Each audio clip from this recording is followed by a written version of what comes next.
चलिए जी, अब हम लोग क्वेश्चन नंबर 15 की ओर चलते हैं। घातांकों का प्रयोग कर 108 का अभाज्य गुणनखंड निकालें। तो क्या दिक्कत है? 108 का अभाज्य गुणनखंड निकालिए। तो 2 से तो 54, 2 से तो 27, 3 से तो 9, 3 से तो 3। इसका मतलब 2 गुने 2 गुने 3 गुने 3 गुने 3। तो कर आए कि घातांक के रूप में लिखिए। 2 जोड़ा लग जाता है। 2 पर स्क्वायर हो जाएगा और 3 पर क्यू होगा। यही आपका आंसर। 3 क्यू हो जाएगा, 3 बराबर बस रहता था स्क्वायर लग जाता था ना। हाँ, 2 को रहेगा ना तो स्क्वायर, 3 को तो 3 क्यू। क्यू के स्क्वायर लिखते हैं।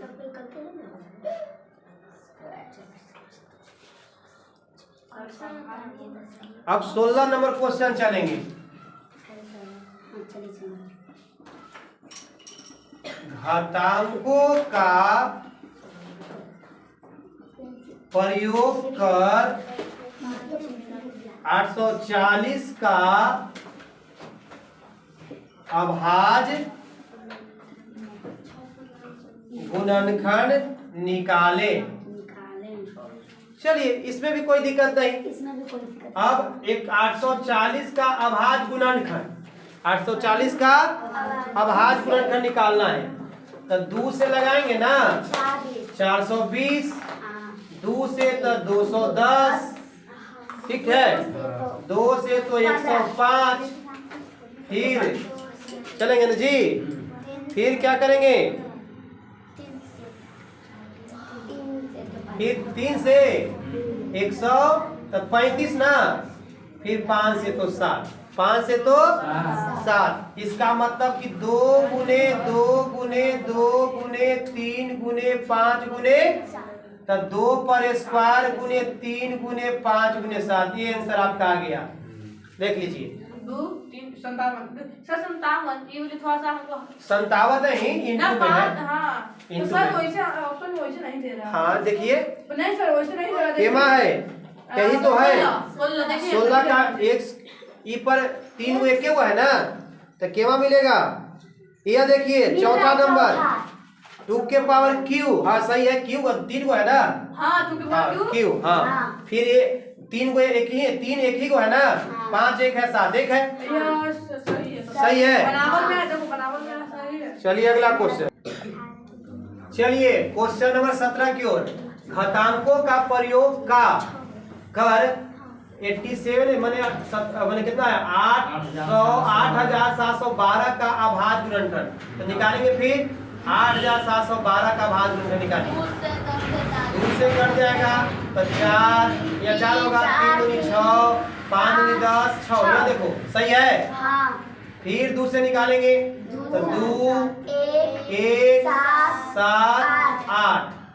फिर 2 से 1 नहीं, हाँ 1 0 0 8 दूनी 16, 9 दूनी 18। अब देखिए, अब 2 से तो नहीं ना कटेगा। 3 से अब 3 से देखिए, 3 के काटने का नियम बताए थे ना कि 9 8 17 1 18। तो 18 जोड़ के आ रहा है ना, तो जोड़ के इसका बाद 3 से कट जाएगा। तो 3 से तब 3 तिया 9 और 6 18, 3 तिया 9। फिर 3 से 1 2 1, 11 फिर 11 से कटेगा जी। इसका मतलब आपका आंसर हो गया 1 2 3, 2 पर पावर 3 गुने 1 2 3 पर स्क्वायर गुने 11 पर स्क्वायर। ये आपका ऑप्शन में, और जो आपका ऑप्शन में 16 को 17 नंबर ना, ये आपका 2 पर क्यू कहाँ गया? 2 पर क्यू, हाँ दूसरा में 3 पर स्क्वायर और 11 पर। ये आपका आंसर हो जाएगा दूसरा ऑप्शन। 18 क्वेश्चन नंबर 18 जी। क्वेश्चन नंबर 18 कर रहा है कि 18 के गुणनखंडों की कुल संख्या है। कितनी संख्या है? कितनी संख्या है? संख्या है? तो बहुत ही 18 के एक गुणनखंड माने 18 का गुणनखंड माने 1 से भी कटेगा, 2 से भी, 3 से, 6 से, 9 से, 18 से, 1 2 3 4 5 6। इसका आंसर आ जाएगा 6, जो ऑप्शन में आपका फर्स्ट है। मेरा गलती था, मेरा गलती ना ना मेरा किसी को दिक्कत? ना ना लगाए थे। चलिए सही है। मिस्टेक था। 19 नंबर भी क्वेश्चन देख लेंगे। इसमें तो बता ही दिया। निम्न में कौन सा युग में कह रहा है कि निम्न में कौन सा असहभाज्य युग में असहभाज्य